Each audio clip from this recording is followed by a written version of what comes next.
All right, Doug Smith with America's Best Restaurants. Now, as you know, we work with independent restaurants, but I am once again happy to have a conversation with a gentleman who has been in the franchise game for a long time. He is the Chief Development and Growth Officer for Capriotti's, David Bloom.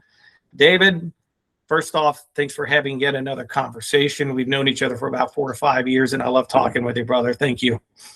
Oh, it's a pleasure. And by the way, Doug, I grew up in the independent restaurant world. I spent first probably 15 years of my life working in independent restaurants, and that's really where.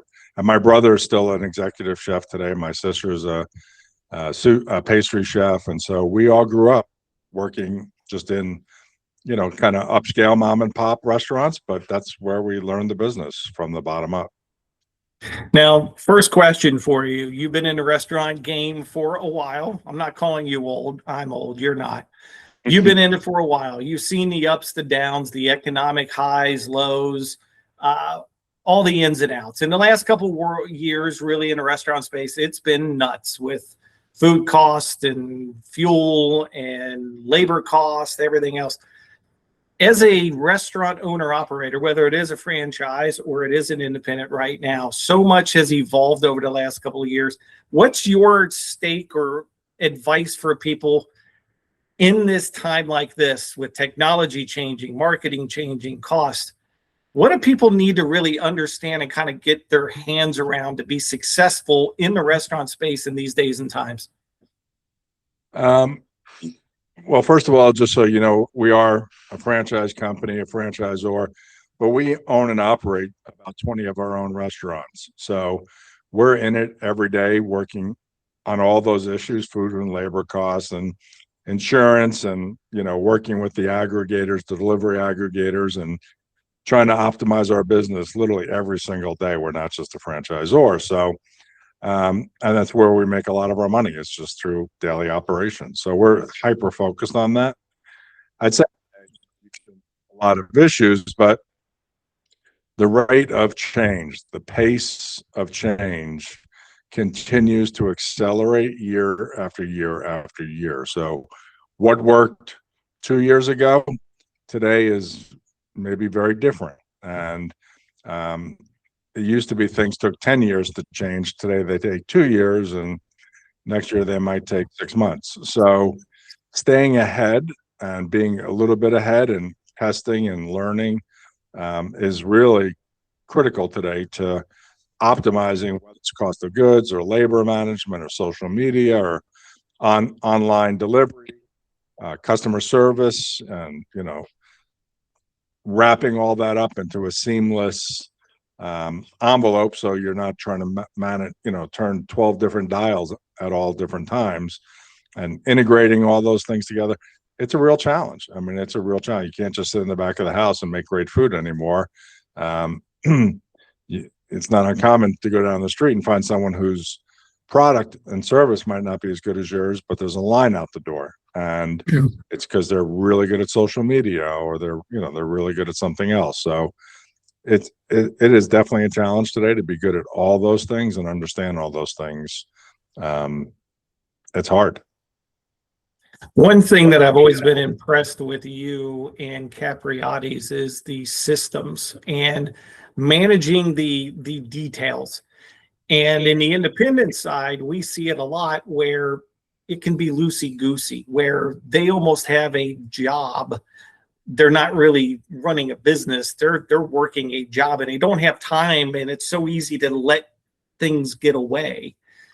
From your standpoint, how important is it, again, franchisee, franchisor, independent, just in the restaurant space, to know the micro details? It's easy to get lost in the macro, but you got to know the details and have your processes down pat, right? Yeah, I mean, someone told me a long time ago, this is an industry where you're stacking nickels. You're not stacking dollar bills, right? Like if you control the nickels in your business, the dollars add up. If you're focused on just top line and you don't really understand not just your cost of goods. How many restaurants out there don't do inventory, right? Like that, it's amazing.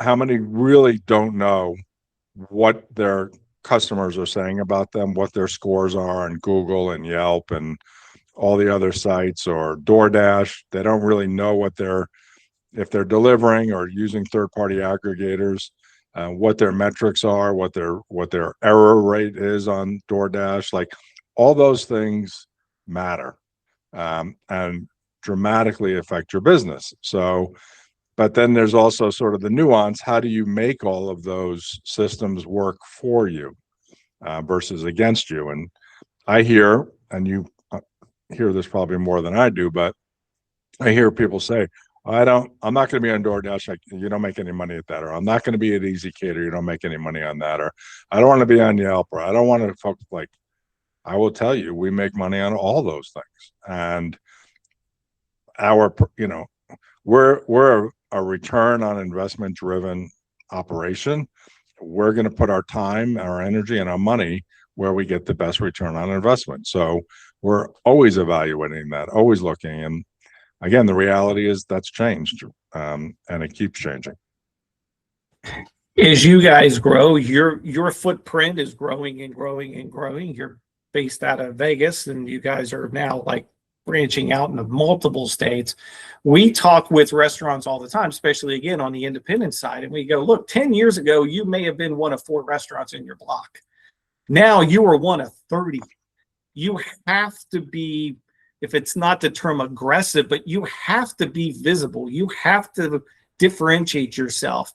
So from your standpoint, because you've got your hand, you're not just worried about 10 or 15. I mean, you're overseeing a big footprint. How do you, and what advice would you give to restaurateurs? How do you differentiate? How do you stay visible in this crowded society of social media and phone and all of these different distractions going on? What advice would you have for someone to be able to break out of that? So, our systems are built to open a new restaurant, train that team operationally, set it up, obviously, from a real estate economic model standpoint, get everything grand opening, and from day one to start making money. We expect to make money day one, and we look closely to make sure we're making more money every year thereafter. From a marketing standpoint, I often talk about it in the terms of 4 walls, 4 blocks, and 4 miles. And you've got to, inside your 4 walls, that's your product, your service, like kind of what's the customer experience like, obviously what's your product like, all that stuff that you control, that you can see day in and day out. 4 blocks, I often say to people, if I can drive up to your restaurant within a few blocks, 3 or 4 blocks, and say, hey, do you know where Doug's Diner is? And all the business owners know not just where you are, but they know you. That's a really good sign. If I drive up and they go, I heard it, I don't really know what it is, and I never, that's a really bad sign. So, being within your really tight trade area, being networked, connected, doing cross promotions, and taking advantage of co-tenancies, like that's sort of that 4 block. Being connected to the schools, the churches, the leagues, whether it means having your marching, local high school marching band out there for the grand opening, all that kind of stuff. Visibility, taking advantage of the billboard above your building, all that kind of easy stuff.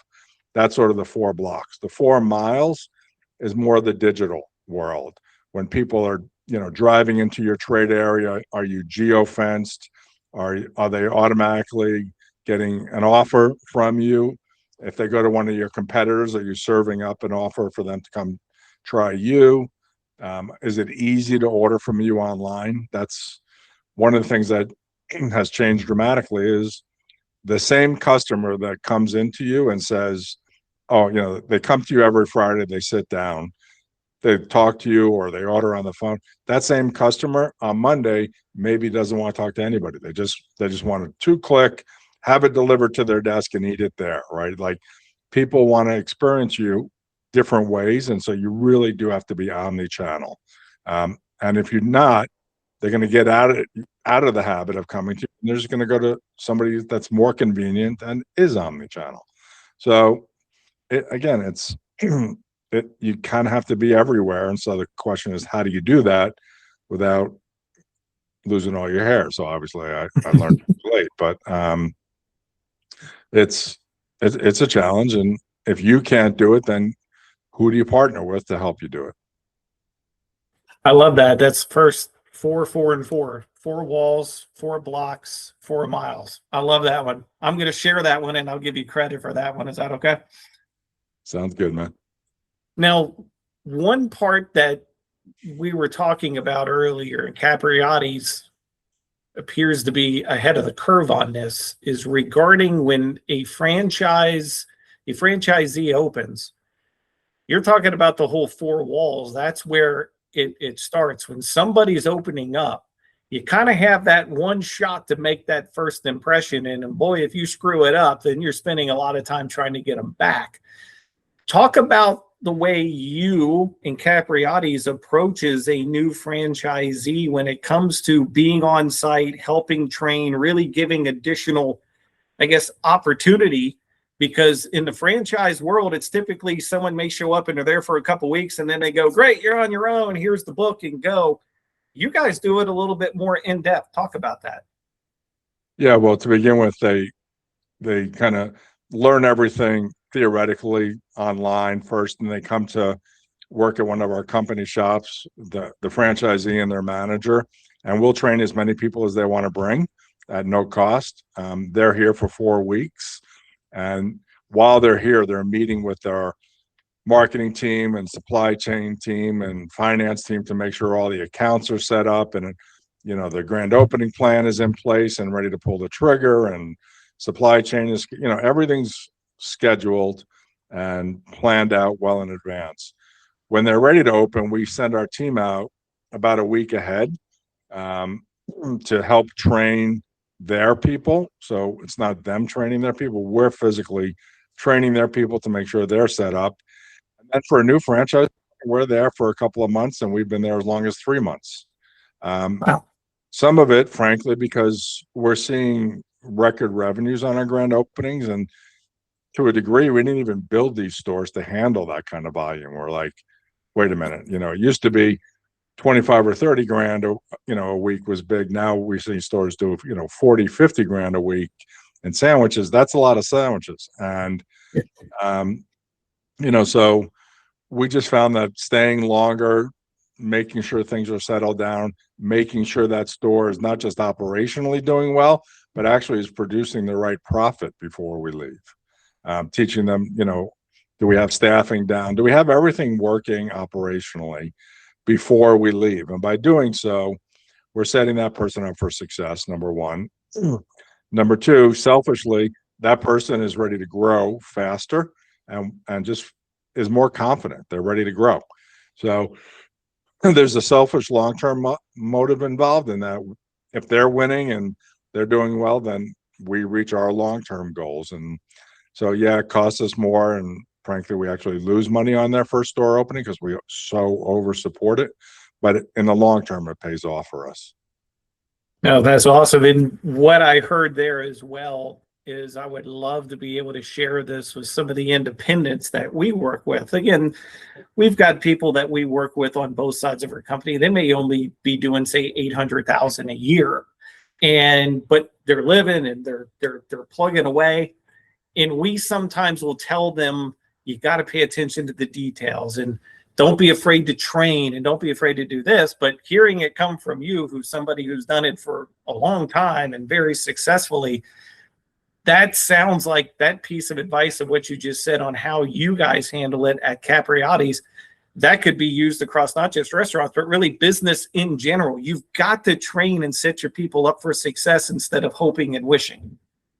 It's funny. I talk to people all the time. We're in about 30 states today, but I've done, business in over 30 countries. And everybody, no matter where I go, tells me, oh, you don't know my market. It's different.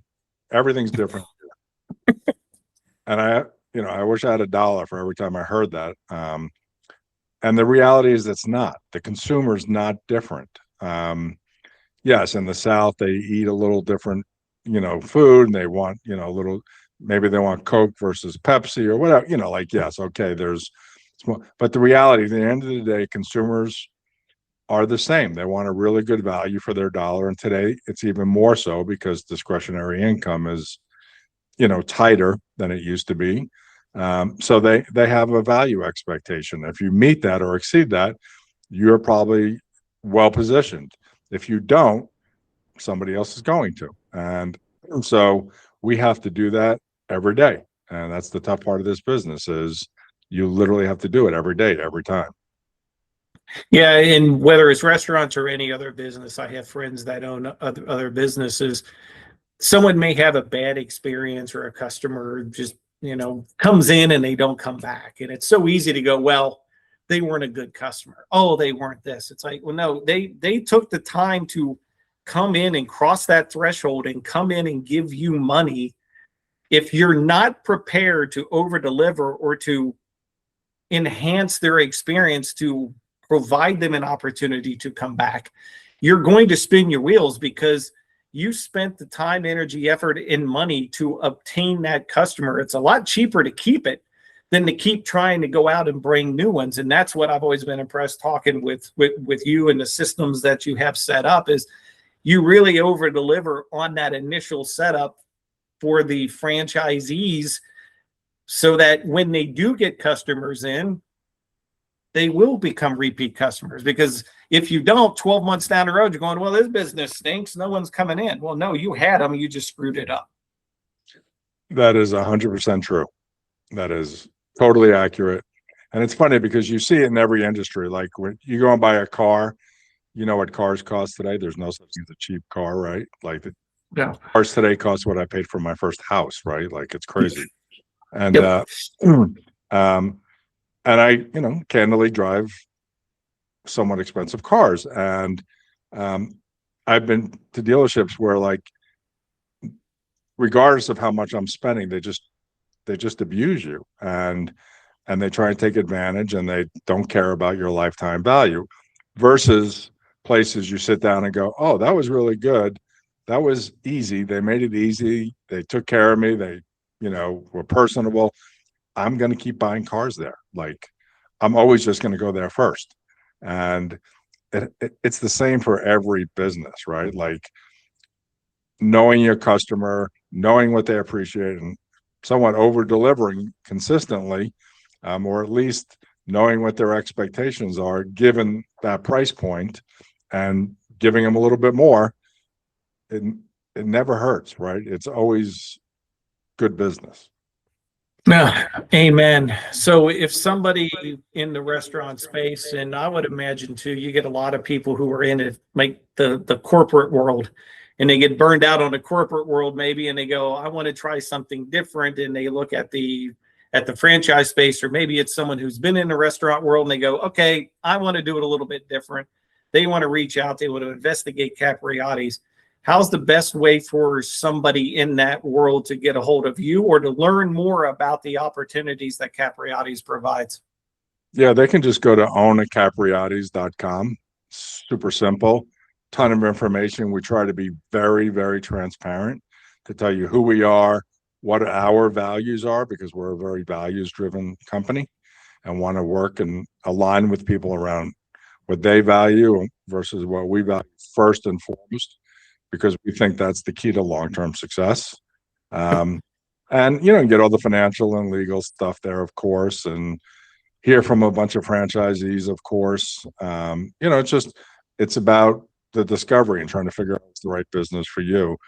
We do talk to a lot of people that are already in the restaurant business and they own other brands or other restaurants or have been in it before. And that's always great. We love to talk to. But we talk to people, we have people that are multi-unit owners today that were nuclear engineers and, data scientists and supply chain experts and marketing people and moms. So we talk to people from all different backgrounds and candidly, kind of like you, I think I just enjoy having those conversations. It's fun to meet people and talk about these things. It's a passion to help people be successful. That's just what we like to do. Love it. David, thank you so much. David Bloom, Capriati's. Again, if you want to learn more, he gave you the insight, and people can reach out to you on LinkedIn and have a conversation there as well, right? Amen. I appreciate it, brother. Good talking with you again. Thank you so much. Thanks, Doug. Appreciate it.